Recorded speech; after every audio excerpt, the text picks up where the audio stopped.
Hi, dear friends and wine lovers. My name is David Perez. I'm working for a travel agency in Valencia, in Spain, called INTEGRA-T Experience.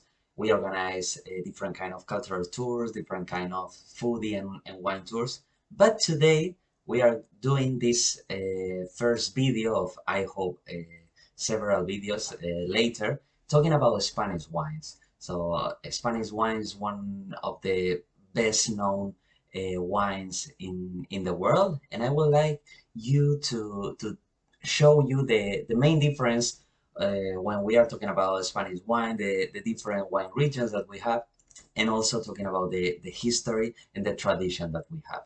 So if you are ready, let's start.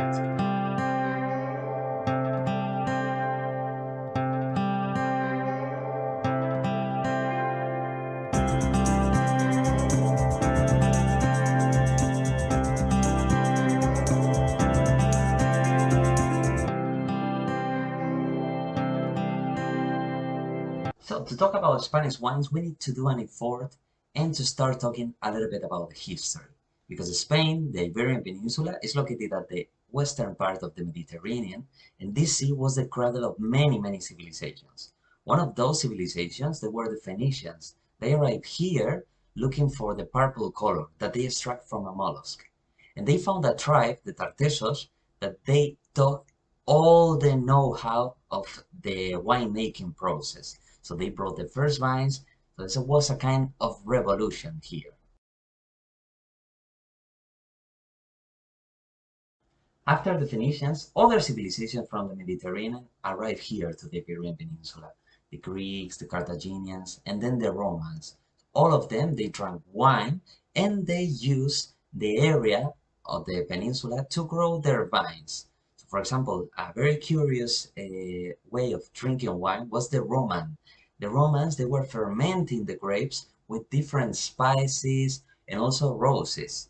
So for example, we have some wines that they were replicated by the University of Cádiz and Sevilla, fermented the wine with roses, doing the maceration with roses, with violets, but also they used cinnamon and other spices. Why? Because they were making different kind of wines, and depending on each dish that they were drinking, so they were drinking one or other. So for the nouvelle cuisine that is nowadays very important, so they did the first pairing in the gastronomy.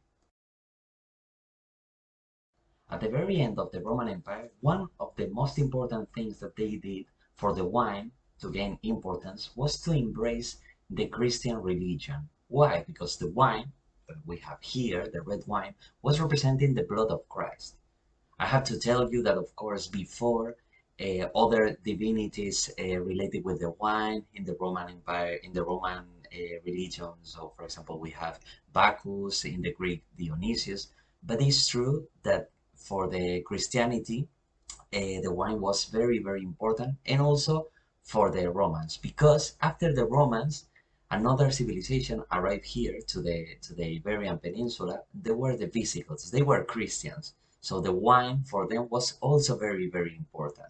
They established here about 300 years until a new civilization that arrived from North Africa. They conquered the territory where I am now. They were the Arabs. The Arabs, they established here about 800 years until the Christians, they reconquer all the land.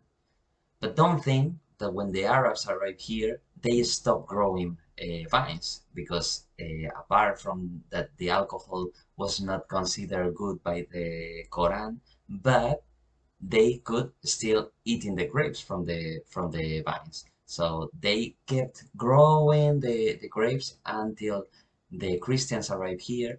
And when the Christians arrived and they reconquered all the land that they lost many, many centuries ago, they decided to grow the vines near the monasteries to be the monks, the ones in charge to make the wine. So maybe you can think, okay, there were so many civilizations arrived to the Iberian Peninsula making wine, but how different was the wine that the Phoenicians did 3,000 years ago and the Romans after that? with the wine that we are drinking nowadays. So there were many differences until 150, 160 years ago. Why? Because arrived to France a plague that is called phylloxera. It's a little bug that killed the vine. So the winemakers from Bordeaux, they decided to come here to Spain to start making wine, but the Bordeaux style. So we were learning how to age the wine in oak. We were learning that the wine could be bottled, for example.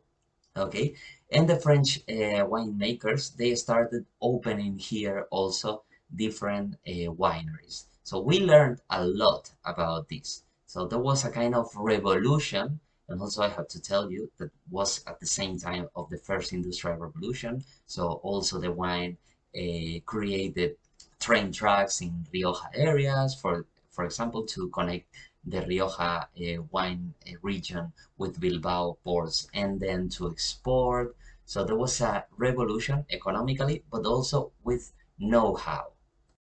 So we are finishing today here. I hope that you enjoyed the experience, but I would like to say to you goodbye with the picture of Marqués de Riscal Hotel that is considered one of the oldest wineries that we have in Rioja and also one of the pioneers of making this modern wine that arrived in the 19th century. So thank you very much and see you in the next video.